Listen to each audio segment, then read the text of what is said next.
ಆತ್ಮೀಯರೇ ಎಲ್ಲರಿಗೂ ನಮಸ್ಕಾರಗಳು. ನಾನು ರಾಘವೇಂದ್ರ ಕೊದಂಪುರ್, ನನ್ನ ಜೊತೆ ಖುಷಿ ಕೊದಂಪುರ್ ಮತ್ತು ನೈತಿಕ್ ಕೊದಂಪುರ್ ಇದ್ದಾರೆ. ಸೊ ಆತ್ಮೀಯ ವಿದ್ಯಾರ್ಥಿಗಳೇ, ಈ ಒಂದು ಎಕ್ಸ್ಪೆರಿಮೆಂಟ್ನಲ್ಲಿ ನಾವು ಈ ಒಂದು ಯೂನಿವರ್ಸಲ್ pH ಇಂಡಿಕೇಟರ್ ಪೇಪರನ್ನು ಬಳಸಿಕೊಂಡು ನಾವು ಈ ಒಂದು ಆಮ್ಲ ಮತ್ತು ಪ್ರತ್ಯಾಮ್ಲಗಳನ್ನು ಗುರುತಿಸುವಂಥದ್ದನ್ನು ನಾವು ಮಾಡ್ತಾ ಇದ್ದೀವಿ. ಸೊ ಆತ್ಮೀಯ ವಿದ್ಯಾರ್ಥಿಗಳೇ, ಈ ಎರಡು ನಾನು ಬೀಕರ್ನ ತೆಗೆದುಕೊಂಡಿದ್ದೀನಿ. ಈ ಎರಡು ಬೀಕರ್ನಲ್ಲಿ ಎರಡು ಸೊಲ್ಯೂಷನ್ಸ್ ಇದೆ, ಎರಡು ದ್ರಾವಣಗಳಿದೆ.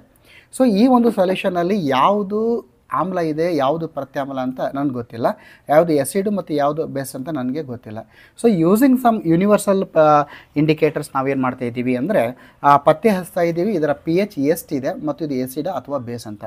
Okay Khushi, just dip this universal what we called this paper indicator in this solution. Dip completely. Okay, remove it ನಾವು. ಸೊ ಆತ್ಮೀಯ ವಿದ್ಯಾರ್ಥಿಗಳೇ, ಇಲ್ಲಿ ಒಂದು ಬ್ಯಾಂಡ್ ಇದೆ, ಕಲರ್ಸ್ ಬ್ಯಾಂಡ್ ಇದೆ ಇಲ್ಲಿ. ಸೊ ಯಾವ ಬಣ್ಣಕ್ಕೆ ಎಷ್ಟು pH ಆಗ್ತದೆ ಅಂತ ಒಂದು ಕಲರ್ ಬ್ಯಾಂಡ್ ಇದೆ.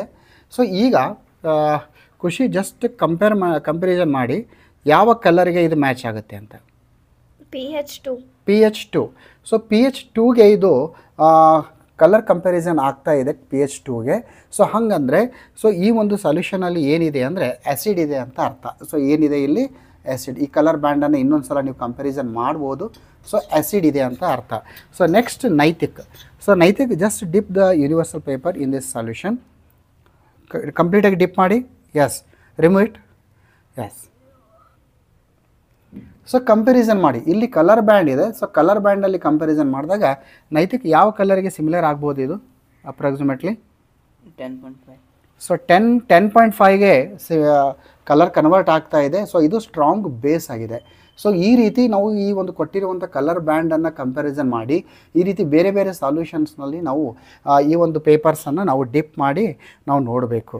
ಸೊ ಇಲ್ಲಿ ತಾವು ಗಮನಿಸ್ತಾ ಇದ್ದೀರಿ ವಿದ್ಯಾರ್ಥಿಗಳೇ, ಇಲ್ಲಿ ಎರಡು ಪೇಪರ್ಸ್ ಇದೆ, ಪಿಂಕ್ ಮತ್ತು blue colour. So pink colour ಏನಾಯಿತು ಅಂದರೆ ಆ್ಯಸಿಡನ್ನು ನಾವು ಇಂಡಿಕೇಟ್ ಮಾಡಿದ್ರೆ, ಬ್ಲೂ ಕಲರ್ ಏನಾಗಿದೆ ಬೇಸ್ ಇದೆ. ಸೊ ನೀವು ಕೂಡ ಈ ಒಂದು ಎಕ್ಸ್ಪೆರಿಮೆಂಟ್ಸನ್ನು ನಾವು ಮಾಡ್ಬೋದು.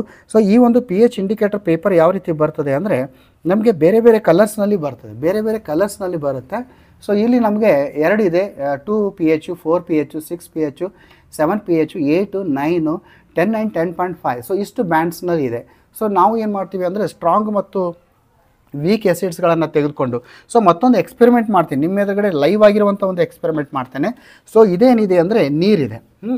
ಸೊ ಇಲ್ಲ ನೀರನ್ನು ತೆಗೆದುಕೊಂಡು ನಾನು ಅತ್ಯಂತ ದುರ್ಬಲವಾಗಿರುವಂತಹ, ಅತ್ಯಂತ ಡೈಲ್ಯೂಟ್ ಆಗಿರುವಂತಹ ಒಂದು ಬೇಸನ್ನು ತೆಗೆದುಕೊಳ್ತೇನೆ.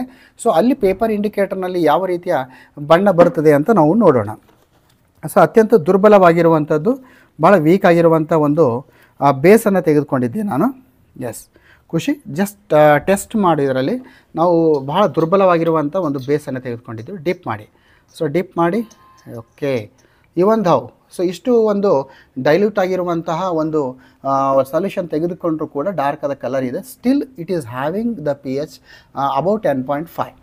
ಸೊ ಅಬೌಟ್ 10.5 ಇದೆ ಅಂತ ಹೇಳ್ತಾ, ಸೊ ಈ ಒಂದು ವಿಡಿಯೋದಲ್ಲಿ ನಾವು pH ಪೇಪರ್ಸನ್ನು ಬಳಸಿಕೊಂಡು ಕೊಟ್ಟಿರುವಂಥ ಒಂದು ಸೊಲ್ಯೂಷನ್, ಕೊಟ್ಟಿರುವಂಥ ಒಂದು ದ್ರಾವಣ pH ಎಷ್ಟಿದೆ ಎಂಬುದನ್ನು ಪತ್ತೆ ಹಚ್ಚಲಿಕ್ಕೆ ನಾವು ಈ ಒಂದು ಪ್ರಯೋಗನ ಮಾಡಿದ್ದೇವೆ. ಈ ಒಂದು ಪ್ರಯೋಗ ಖಂಡಿತವಾಗಿಯೂ ಕೂಡ ನಿಮಗೆ 7th ಮತ್ತು 10th ಸ್ಟ್ಯಾಂಡರ್ಡ್ನಲ್ಲಿ ಆ್ಯಸಿಡ್ ಬೇಸನ್ನು ಬೆಟರ್ ಅಂಡರ್ಸ್ಟ್ಯಾಂಡ್ ಮಾಡಿಕೊಳ್ಳುವ ನಿಟ್ಟಿನಲ್ಲಿ ಉಪಯೋಗವಾಗಿರುವುದು ಅಂತ ಭಾವಿಸ್ತಾ, ಸೊ ಆತ್ಮೀಯ ವಿದ್ಯಾರ್ಥಿಗಳೇ, ಮತ್ತೊಂದು ಪ್ರಯೋಗ ಇಟ್ಕೊಂಡು ನಿಮ್ಮ ಮುಂದೆ ಬರ್ತೇವೆ ಅಂತ ಹೇಳ್ತಾ, ಜೈ ಹಿಂದ್, ವಂದೇ ಮಾತರಂ.